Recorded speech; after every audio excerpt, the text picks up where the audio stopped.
Welcome to H2O Croutons. I'm Alexis. And I'm Jennifer. Together, we're mother. And daughter co-host. Think Gen Z. Meets Gen X. And let the games begin. We're here to add a little crunch to your day with real talk on everything from A to Z. From pop culture and the latest news to deep dives on topics that you didn't even know you cared about, we've got you covered. So, grab a drink, get cozy, and let's dive in. This is H2O Croutons. Hey everyone, I'm Jennifer. If you're new here, if you're not, welcome back. We're going to get right into today's episode. It's really important to me to discuss this because I take it personal. And as someone who's gone through some seriously rough times in my life, and someone who has empathy, and someone who realizes that we need to pass budgets, but I don't believe we need to pass budgets on people who cannot afford to lose anything else. You're giving a tax rate to the 1%, essentially, and taking from the poor in order to make that happen and calling it a budget. No, that's not a budget. We aren't smart enough to figure it out. Maybe we should sit down and let somebody else who knows what they're doing do it. If that offends you, I don't really care. Budgets are important. Yes, we need one. Yes, we're going to have to make some cuts. Yes, I get it. How can you do that to your constituents? These people need you. A quarter of them use Medicaid. That's right. 80 million of 340 million people. So it's essentially a quarter of your constituents actually use Medicaid and will be affected by you guys doing this. That's an asinine. Well, we got to take care of our own first. Let's see you start. Because that's not doing it. That is not taking care of your own. You can have an opinion that it is, but I'd like to hear your argument. You know how to reach me. If you don't, I'll leave it at the end of the podcast. And I'm baffled that grown adults find this okay and then turn around and call themselves Christians. Do you ever read the Bible? Because the Bible tells you how you treat the poor is how you're treating God. You're supposed to treat them with compassion and empathy and help them as much as you can. There's just not enough to go around, or people are sick, or they've been put in really crappy situations. That's what happened to me. I'm going to be right back after this break, and I'm going to tell you my story. Maybe it'll give you some insight. We'll be right back. Stay tuned. Come join our website at www.h2ocroutonspodcast.com to keep up on all the latest. If you want to hear our new episodes a few days earlier and get exclusive access to members-only benefits, join our Patreon. For just $5 a month, you will get exclusive members-only benefits. After 3 months, we'll send you an H2O Croutons official sticker. You can also join our free mailing list to be notified of contests, upcoming episodes, and more. Please show your support by following us on our socials. Just search H2O Croutons on Facebook, Instagram, Snapchat, and more. To add us on Discord, search for h2o.croutons.podcast, all lowercase, and add us. If you have a question, need advice, or want to share your thoughts on any topic we discuss in our episodes, simply send us an email at h2oquestion@gmail.com. Or you can call or leave us a text at 1-786-505-2194. Again, that is 1-786-505-2194. H2O Croutons is syndicated on YouTube, Apple, Spotify, Amazon, SiriusXM, Pandora, iHeartRadio, Player FM, and more. Please make sure you like, follow, and review on your favorite platform. We truly appreciate each and every one of you. Stay crunchy!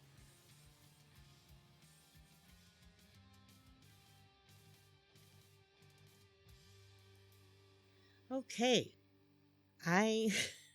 I'm still, the more I think about it, the more I'm like, I can't believe they're even going to do this. What are they thinking? This is what you call a budget. We'll just take it from this because it's easiest. It seems like it was like, well, what's the easiest way to do this so we don't have to actually do any work?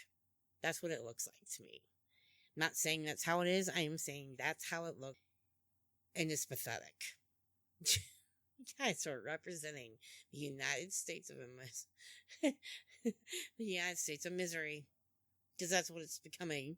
Yeah, it's not making anything great again. It's making it, what the I'm opinionated. I think you guys knew that, right? I've made that pretty clear before. I try to be cool and I try to stay non-political, but it's not always easy. I want to be fair. That's important to me, but I'm also not going to sugarcoat to make people feel better. And I'm always up for conversation. So let's say I talk about something and you feel indifferent and you have information that maybe I don't. I am open-minded and it may change my perspective. I used to be against guns. Now I'm all pro Second Amendment. So I am not a liberal, Democrat, Republican.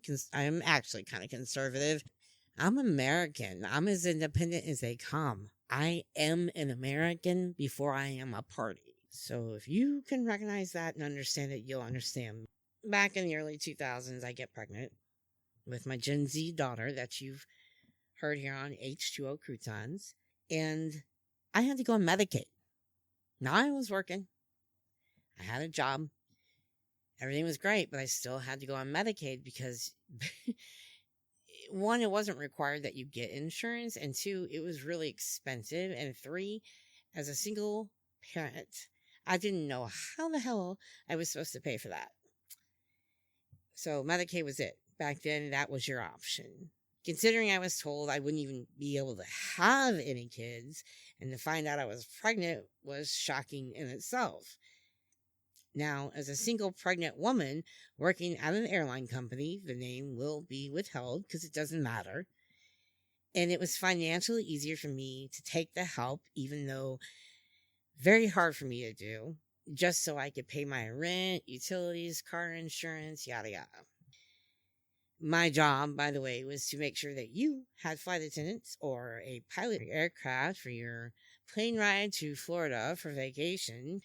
And I made sure that happened. I was really damn good at my job and missed it, but not the stress. And that was part of the problem. I was very stressed working there. It was a hard job. Happened quite a bit. If a pilot called in and said, I'm too tired to fly, you cannot make them fly. You have to find a replacement. And sometimes they weren't really tired. They just didn't want to fly. So they would use that. It made my life hell sometimes. With that said, I was stressed and it was hard on me and my pregnancy, and it was kicking in some health issues as well. It was not a good pregnancy. Then all of a sudden my blood pressure is just skyrocketing. It's like running so high. It was 240 over something at one point. And long story short, I ended up with preeclampsia. If you don't know what that is, it's pretty dangerous for the mother and the child, the baby, to have. So medical intervention is necessary. I wasn't due until March. However, around Christmas, my high risk and regular OBGYN agreed and said I would probably land on bed rest before I gave birth. Okay, great. So I made the decision, which I was later told definitively helped increase our chance of survival. Again, I had preeclampsia. Anyway, she was still premature and was sick as a result of all of that, the preeclampsia stuff, and prematurity. She didn't get to grow to full term. The reason she didn't is because I fell in the shower and my knee went into my stomach, and that caused my water to break and it was game on. 20 hours later, I gave birth. But yeah, she spent the first 14 days of her life in NICU with all these other adorable little preemie babies. Wasn't my first time being in a NICU, but it was very scary. You would see, doctors and nurses rushing to these rooms with closed doors where there's a baby in there and something's going wrong. And that's usually where they kept the really tiny babies. And I would always pray for them right then and there. And I almost feel guilt, but that's another story for another day. NICU nurses, by the way, I love you guys. That bill with her being in NICU was well over $1 million. $1 million, just for her. That didn't include the regular birthing charge and doctor's fees for that, and rooms and board and food and everything else they charge. Thankfully, we had Medicaid, because I honestly don't know if we'd even be here right now or if I could have afforded that bill. So we would have been hurting right off the bat, right? Obviously, but $1 million is a lot of money. So I wasn't going to have it. And because of her being premature, her pediatrician said that she didn't want her in any daycares or even private babysitters for the first 2 years of her life. And the first thing I remember going through my head was, well, how the hell am I going to do this? I'm a single parent. It was me that was going to have to pay the bills, so who's going to pay the bills? So I ended up getting state help in the form of cash assistance and food stamps. And because of that, a couple months after she was born, the state said I had to name the father on the birth certificate because I had left it empty intentionally, or I was going to lose my access to cash assistance and state aid. And I needed to have the cash assistance to pay my bills. I had to pay a rent. And I was only getting $300 a month, but I was getting some help from my mother, thankfully. She actually got us an apartment with a friend of hers who was charging me I think it was $450 for a pretty nice apartment in St. Louis County. And it was nice. It was cool. It was great, but it had some issues too. But $450 a month for a 2-bedroom apartment is pretty good. You couldn't even get that for a 1-bedroom right now. Things are crazy, huh? I was pretty upset by it. I remember the guy's name was Hank, and I said, why? Why do I have to name him? I don't want him around. He's not a good person. I have found out some pretty horrible things about him. And Hank said that it's just the state law that you have to name them because they like to make them responsible and make them pay for their part. Yeah, I went, oh, okay. So I did. Didn't have much choice. Really would have rather not have. I really would have rather just let him go his way because he ran out of state. I think we talked about that on a previous podcast, talking about our fathers are sexual predators. Yeah, that one. But yeah, I would rather just not, but I ended up doing it. So I did. And I ended up telling him, hey, had to name you, just letting you know. And I don't know why I did that. I shouldn't have given my heads up. But I think I just wanted to be able to go, they're going to get you. Haha, you thought, and I'll be honest, part of that was because he had asked me before, are you going to turn me in? You going to turn me in? And at first I didn't know if it was for the stuff I'd found out about him or the child support. Maybe he was talking about both. I don't know. I just said, I hope not. I don't plan to. That's good because you'd probably get like $50 a month. $50 a month? What do you think? It's 20% of your check for the first child, and then 10% for any child thereafter. You're $50? You make way more than that. So, long story short, got a paternity test, had to prove I was her mother. Had to prove, she was his daughter, and 99.99999% later, the verdict was in. He was the father, and I knew that. But he kept trying to tell people, and me, I can't get people pregnant, which is a line that my own father used with my mother in regard to me. What is it with you guys? But he was telling people, I couldn't have gotten her pregnant. I drink mellow yellow and it's got yellow number 5. And yellow number 5. Bro, no. It can, but are you that? Yeah, you're an enormous idiot. Never mind. He was also supposed to pay for her health insurance, which he also never did. He was not allowed physical, legal, or medical custody of any kind. I think he knew if he came for that, I was going to bury him. I had everything I needed. I don't know if he knew how much I had, but I had a lot. I wanted to make sure my I's were dotted and my T's were crossed, and I was protecting my child. Anyway, he also, as soon as he was court ordered, basically took us out of state and moved 3 different times. And I don't even know if he knows that. And I know you're listening because that's what you do. But I found you. It was me every time. And I would turn you into the state, and the state would go to your state, and then they'd go to your job, and your job would get a garnishment, and then you'd run again. And I would find you. Genealogy research really gives you the cutting edge, people, just so you know. You'll learn a lot. I can find just about anybody anywhere. Moving on. Because I couldn't continue to pay the rent, even at $450 a month on my own with the uncashed assistance, and I couldn't, my mom came to me and she's like, I can't do this anymore. I'm like, okay, so we're going to move. And I knew what I had to do. I drove about 40 miles south, filled out nothing with the state. It was basically, hey, I want to move in. This is what I am. This is what I have. And I was on a waiting list. As soon as an apartment came up, they called and said, hey, come on out here. So I did. Ended up with a 2-bedroom. And I think I paid $15 a month. Maybe. It was nice. It was very helpful. Really very helpful. But $335 a month wasn't enough. And the kicker was, a lot of those months, he would run and not pay. So I would not have money at all. And I had to figure it out. It was not easy at all. He made my life a living hell for a long time. It was really interesting, actually, the day that I went out there to sign my lease. My cousin Amanda, rest in peace, went with me out there so I could sign it. And while we were there, we happened to notice this guy's last name. And it's similar to my family's name, but my family actually has people in it that spell the name 3 different ways. It's weird.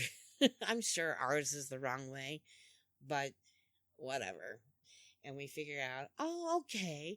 I said, oh my gosh, she's blah, blah, blah, blah, blah, because of my genealogy research. Again, really gives you an edge to things. I figured out who he was, and I'm like, oh my God, that's my cousin. He's like, oh my gosh, okay. So that was great. And then when he left, this lovely woman who was in the mayor in the next town over ended up taking over. And we're still friends today. We got along great. And it's mostly because I never caused any problems. I was one of the good people. So the reason why, I'm going to go back to Lexi here, that her doctor, did not want her in daycare was because she was a preemie and very susceptible to getting what they call RSV. And had she caught RSV, there was high risk that something could go very wrong, including death. There are babies who have died from it. Well, Medicaid actually denied the shot that she needed to protect her from the RSV.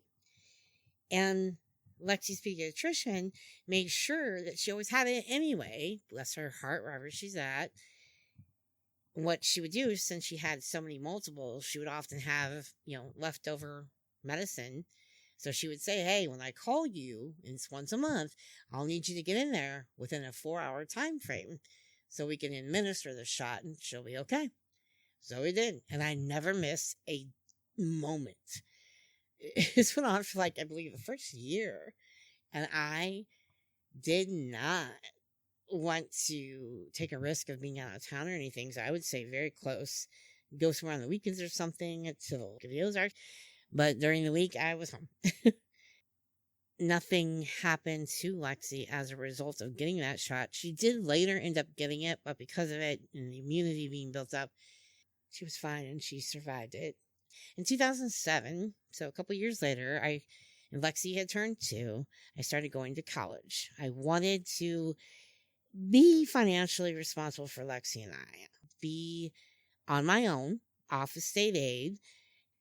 It helped me when I needed it, and it was great.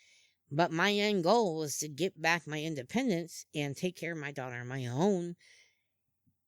It was just what I wanted, period. So I was going there to be a nurse. What I had to do, because I was in my 30s, is go back and do some schoolwork. You have to take this test to see where you're at, what you remember. And we found out that I had to take a few classes, nothing major, in order to get the basic education in. before I could start the nursing program. I ended up on the dean's list every semester, which was nice, really cool. Everything was going really good. And then one day, the school counselors kind of pulled us off to the side. It was me and a couple of my friends at school who were also single parents. And she's like, I need to talk to you guys. It's really important. And we're looking at her like, what the heck's going on, Essentially, I had to make a choice with the state law that they had brought up and the things that their new requirements were. And they said, whatever it was something along the lines of having to work X amount of hours if you wanted to continue to get help financially, something or other. I don't really remember. I'd have to ask my friends that I'm still in contact with, but I had to make a choice. And that was either let somebody else raise my daughter because she would be at daycare, 32 hours a week, plus the hours I was at school, which, by the way, there's only so many hours in a day that daycare is actually open. I would have never had the opportunity to do that. Plus, they would only pay for so much daycare. So you're kind of limited on what you can do. It just felt very forced to stay on state aid because now my option to continue to go to college and graduate to complete the nursing program just went completely south. It was over. Just like that. It was really emotionally damaging to me. I'm still pretty angry about it, quite frankly, but it's probably for the best considering how my life has gone. So yeah, the state did that. The college staff telling us about it was interesting, and like I said, it felt like they just wanted us to stay on state aid, and it was the most asinine rule ever made. It's the equivalent to shooting yourself and your taxpayers in the foot. We're going to make sure you stay on state aid and make it really hard for you to get off. But then we're going to complain how much money goes into it. Maybe that's why the budget's so high. Federal government, maybe you should listen to that. Hear me out. Because asinine rules like that is what keeps people on it. Anyway, shortly afterwards, and I end up in the hospital for 2 weeks with this crazy case of diabetic ketoacidosis, leaving me in ICU for half of that time. In fact, when I was able to finally get out and manage to not die, I couldn't even walk because I ended up with this really bad case of piriformis syndrome. I was so dehydrated from being sick that I lost 60 pounds in 2 weeks, no exaggeration, and it allowed my nerve to touch my gluteus maximus bone back there, and I was in so much pain. I would rather give birth 20 times in a matter of 3 hours than ever go through that again. Ever. Anyway, this is back in July 2008. The diabetic ketoacidosis is usually a type 1 issue, and that's actually where the joke of me being a type 1.5 started. Turns out it wasn't much of a joke after all. Yeah. So this is back in July 2008. I could barely walk until the following October and had the piriformis syndrome, blah, blah, blah. The hospital bill ends up being over $1 million again. Thank God we still had Medicaid. A few months after I came home, I received a letter from the state that said I was losing my Medicaid. I didn't know what I was going to do, how I was supposed to pay for it, how was I supposed to pay for insulin, how was I going to stay alive? I mean, I'm a single parent with health issues after all. Y'all, my life has always been complicated, and it has never gone the way I envisioned it. Ever. So, I called my caseworker, who knew my situation, and she said, well, there is one thing that you could do. Here's me, say less. And she said, well, you'd have to take less child support. You guys, I was getting $335 a month, and I had to take less. But that wasn't all. I also had to, in my case with the state and child support enforcement, and have him pay me directly, and nothing over $300, because if he did, that would tell them I was no longer in poverty. That's right. $300 or less, you're poor. Anything above that, you can pay your bill. Couldn't even imagine a place where that could actually happen. So, on top of it, I had to contact this person, and I hadn't spoken to him in 3 years, and I asked him to pay less. He thought I was trying to set him up. Ballsy, but I digress. So I signed a document that I had notarized saying I wanted him to pay less, pay me directly, yada yada. Okay. Well, eventually, me and my husband, Steve, we meet, we move in together, got married, and I was finally able to call the state and say, that's it. I don't need your help anymore. Thank you so much. I was relieved, except it was a real pain in the butt. We had to prove that Steve was able to financially pay for my daughter and I. It was a pain to prove that. Like, it was insanity. And I just felt like, I'm like, it really does feel like they try to keep you on it. Like, you get in the system and you're never going to get off. I'm going to take a break, and we'll come right back, and I'm going to finish the story and then wrap this up.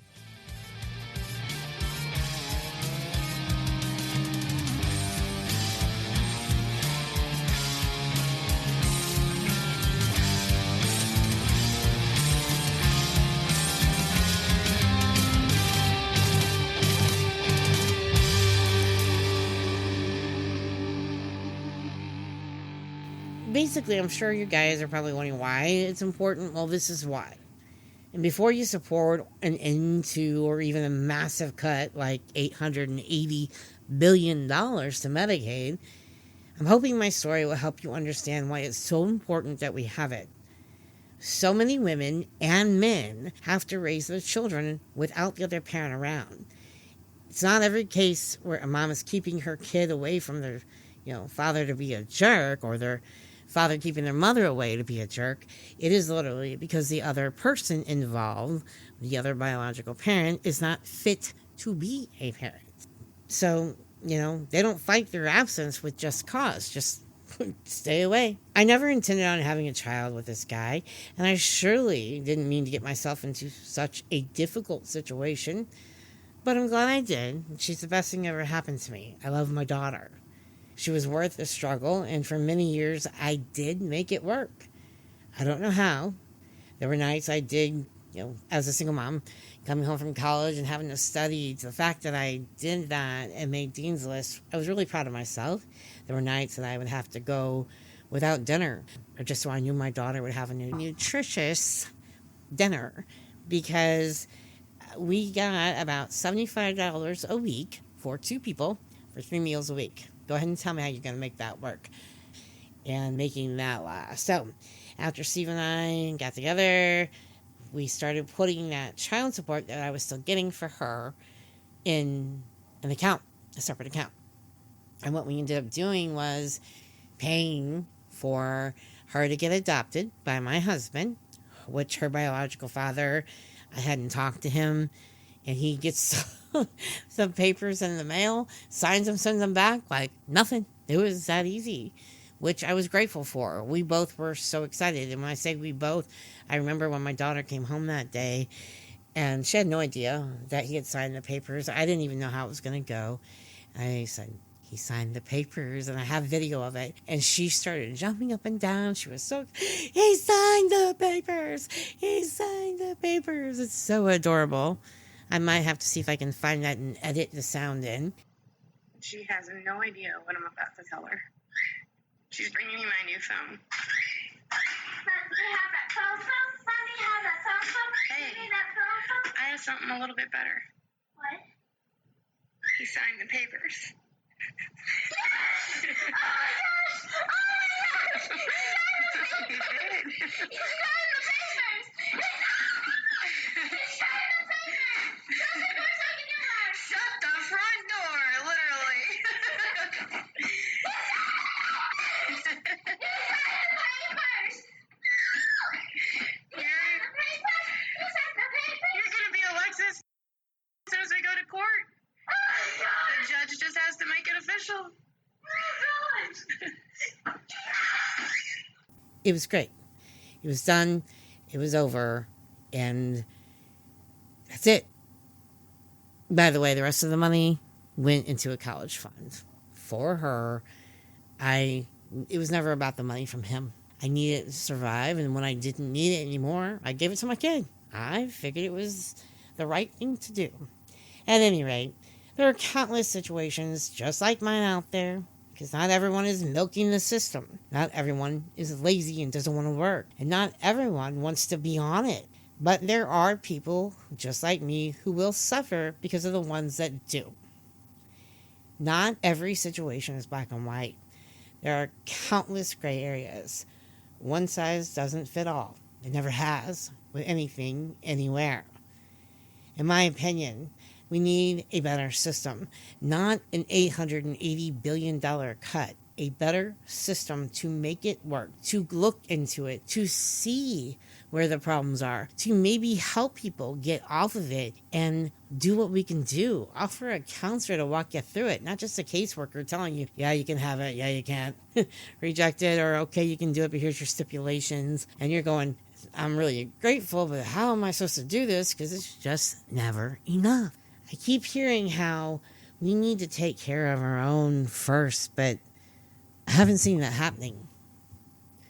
I will say that over and over until people stop just saying they care. You have to show people you care. And I want to reiterate, these people that claim to be Christian, and I say this with as much love in my heart as I can because I try not to be judgmental. But if you claim to be Christian, you need to know that you should probably read the Bible, because the Bible says, and by the way, my grandfather was a preacher, and he would probably be shocked to know that I even know any of this, because I'm sure he thinks that I never paid attention because I used to fall asleep in church. I've gotten older. I read it on my own. I haven't read everything. I want to sit here and say I've read everything. I've read parts. It says that the way you treat your poor is how you treat God. And essentially, if you turn the poor away, if you do not help them, that is the same as doing it to God. There's a whole bunch of people sitting in a Capitol building who have decided to not help the poor. Don't go to church on Sunday and ask for forgiveness, because you can't sit there, in my opinion, if you know you've created a sin or done something wrong, you are supposed to make it right. You can't ask for forgiveness and keep committing the sin. That means you haven't learned, and it means you're not actually sorry. So I don't understand how people think like that, because it sounds really stupid, doesn't it? Sorry, I just really believe that. Actually, I'm not sorry, because it does sound stupid. Well, that's how I feel. And I just want this country, America could be great again. But giving people who don't need help more money doesn't sound like it's making America great. It sounds like it's making the rich great. Yes, I'm not a Trump fan. I hope to hell that he does a better job. And so far, I've not seen that. And I'm not real thrilled with Elon Musk. I used to like the guy. And now I'm like, dude, you're using AI to fire people from jobs you don't even know about. Calling things that he does in the audit when they're not. Audits take a lot longer. Yes, we need budgets. Yes, we need to make some cuts. Yes, things are going to have to happen. But not at the level that they're happening. We need to take care of ourselves, each other. And you're right. And I do want to help other people, but I do agree. Everybody here, we have homeless people, y'all. People living out in freezing cold weather or hot weather with rodents and God knows what else climbing all over them. People who have soiled themselves because they don't have a bathroom they can even go to. I mean, come on. We can do this. We just got to be smart. And to help them is helping ourselves. Because even if it's not in this lifetime, it will be in the next. And that's something I think a lot of people, whether you believe in God or not, the universe knows. And the score always gets evened. I really believe that with all my heart. So let's help our people. But anyway, thank you for tuning in. We appreciate it. I'm sure we'll catch you next time. Until then, I'm out of here.